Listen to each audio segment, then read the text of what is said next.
Oke, Bapak Ibu yang kami hormati, para mahasiswa yang berbahagia, mari kita lanjutkan di bagian kedua mengenai mata kuliah komunikasi publik.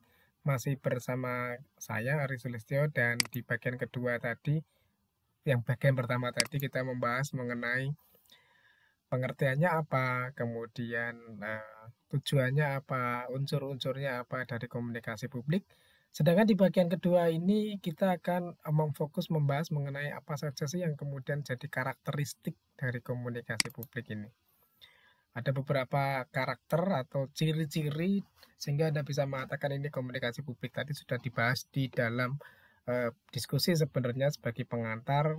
Salah satu nomor satu ini ada satu pihak tadi ya yang cenderung lebih pasif, pihak penerimanya itu pasif.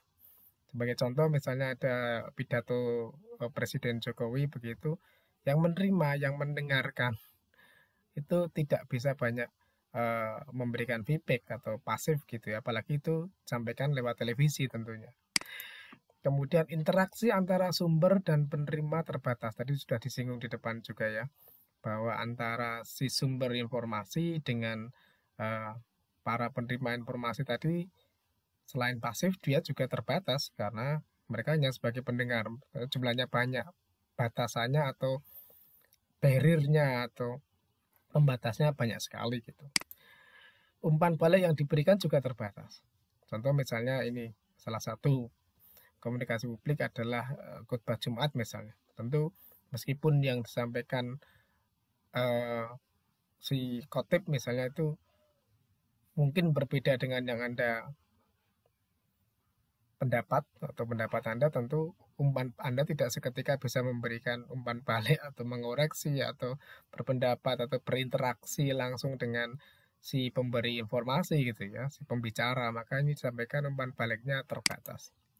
Dan biasanya ya, komunikasi publik ini dilakukan di tempat umum. Jadi ini yang sudah sepertinya Bapak Ibu lakukan hampir setiap hari, hampir setiap saat.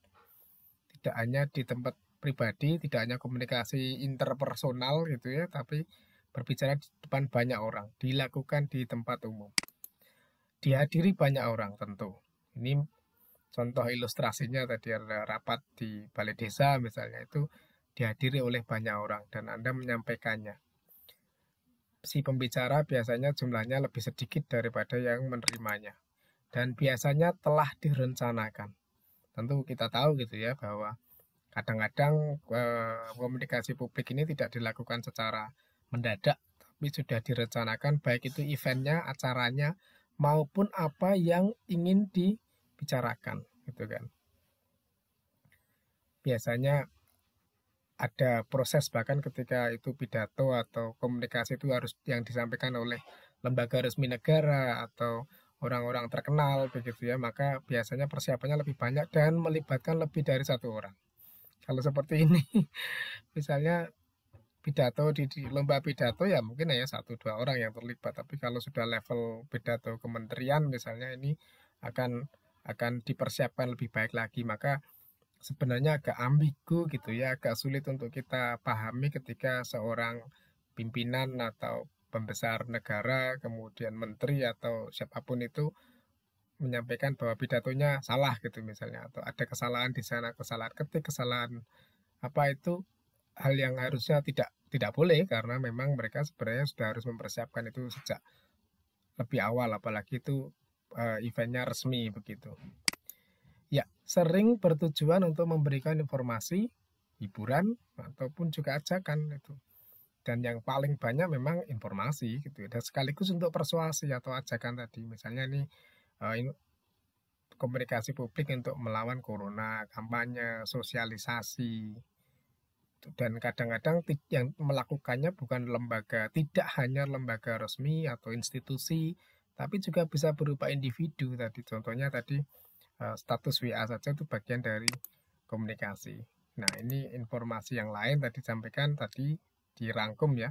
Satu pihak penerimanya pasif, kemudian adanya interaksinya terbatas, umpan baliknya juga terbatas, dilakukan di tempat umum, dihadiri oleh sejumlah besar orang, kemudian telah direncanakan, dan seringnya tujuannya adalah memberikan penerangan informasi, penghormatan, atau mengajarkan kepada pihak-pihak tertentu.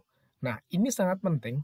Tentu bicara tentang komunikasi publik ini sangat penting, baik itu secara individu maupun secara institusi lebih besar lagi.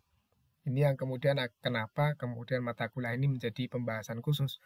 Karena ketika terjadi kesalahan dalam melakukan komunikasi publik yang tidak tepat, yang tidak benar, ketika itu dilakukan oleh individu, bisa jadi masalahnya tidak begitu besar itu ya, tidak begitu panjang begitu. Tapi kalau institusi yang melakukannya atau bahkan negara yang sebesar negara yang melakukannya, tentu efeknya, dampaknya juga akan lebih berat juga. Maka ini beberapa contoh ilustrasi dari berita portal di media sosial, di website dan media sosial terkait dengan bagaimana pentingnya komunikasi publik, dan ini yang akan menjadi diskusi kita di bagian yang kedua ini tadi. Tadi kalau bicara unsur-unsurnya, bicara karakteristiknya, nah ini menjadi diskusi kita. Memang presentasi ini tidak panjang gitu ya, karena kita akan lebih banyak untuk mendiskusikan materi ini terkait dengan contohnya akan menjadi bagian contoh dari sebuah lembaga begitu, bagaimana menurut pendapat Anda, bagaimana komunikasi publik pemerintah terkait dengan wabah COVID-19 ini. Silakan kemudian bebas untuk mengeksplor, bisa memperkuat argumen Anda melalui kajian jurnal atau data atau informasi atau pendapat pribadi atau katanya juga boleh. Yang penting kita ada proses untuk diskusi di sini.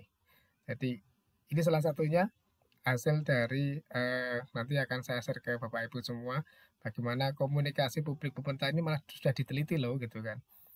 Fokus ke situ, bagaimana pemerintah mau melakukan komunikasi publik di masa pandemi COVID-19. Ya, saya akhiri presentasi di bagian kedua ini dan mari kita lanjutkan dengan diskusi. Terima kasih.